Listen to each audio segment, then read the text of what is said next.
Greetings Brexiteers, it's Dorbs here, guesting on my old mate Michael Heaver's Heaver News.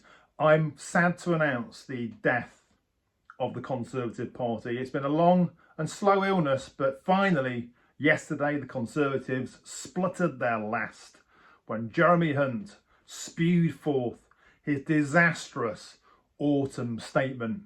Ever get the feeling we voted for the Tories in 2019, but instead we got the Labour Party? Because surely they are the same party with different coloured rosettes. Look at the data.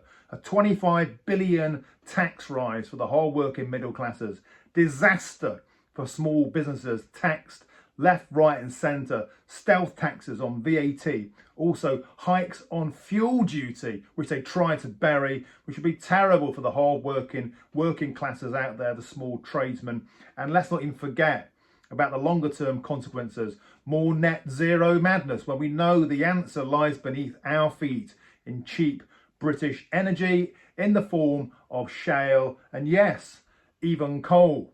We already have open borders. This government cannot control our borders. They've singularly failed to take back control, something they promised in 2016 and 2017 and 2019. They've been a complete and utter disaster. It's been a war on motorists all along. And how long before we all have to have electric cars, which we can't even plug in because it will melt down the national grid?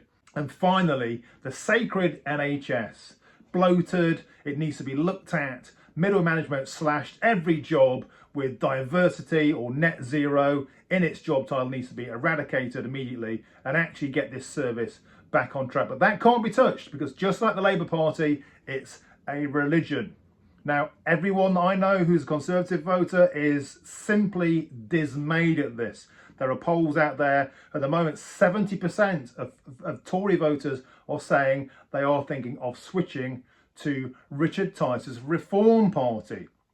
Now, what do we think about Reform? They're certainly attracting a lot of disgruntled Conservatives who are flipping over. Richard Tice, their leader, an old pal of mine. I sat next to him in Brussels on my first fateful day as a Brexit Party MEP. He's a man with a plan. He's a man who's got his tail in the air. He's telling me about record numbers of memberships coming over at £25 a pop. They're slowly building a war chest.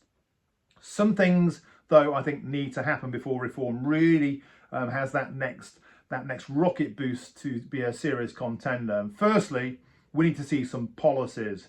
Now, I've been speaking with Richard recently, and I really think they've got some aces up their sleeves that are going to talk to Conservative voters and Brexiteers, and in particular, red wall voters, the working classes, who are going to be crucial to the next election.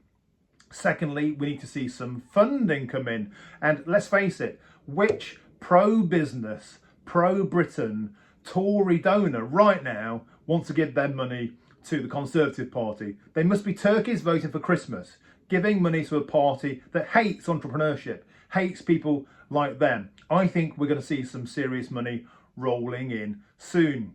Thirdly, something I've spoken about on Michael's Substack. We need to see defections of actual Conservatives. There are still some Conservatives left in the Conservative Party. I'm talking about people like Lee Anderson, Marco Longhi in Dudley, John Redwood. They are still proper Brexiteers out there, proper Conservatives. Will they have the bottle? Will they cross the floor to Reform? Because that would be an absolute game changer. That would really give this party the hallmark of success. And finally, of course, something we talk about a lot is the return of Nigel Farage to frontline politics. He's been getting barraged. The Farage has been barraged with requests to do this on GB News, on social media, in person. I've been with him. People are stopping him in the streets and saying, for God's sake, Nigel, come back. Only you can save us. Now, all eyes are on America.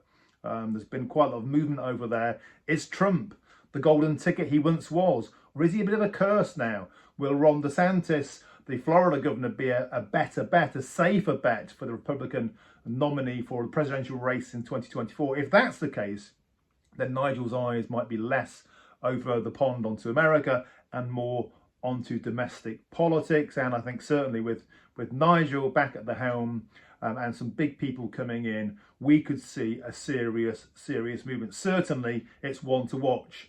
In the meantime, I've got a new show on GB News. I'm guesting as a co-presenter on GB News on their breakfast show this weekend with Angela Rippon, somebody I've admired in many ways since I was a child. So that's from 6 till 10 a.m. Please do tune in. I'll be doing my best on the mainstream media to fight for Brexiteers, to keep some common sense out of it, and I hope to see you all again soon. Thank you.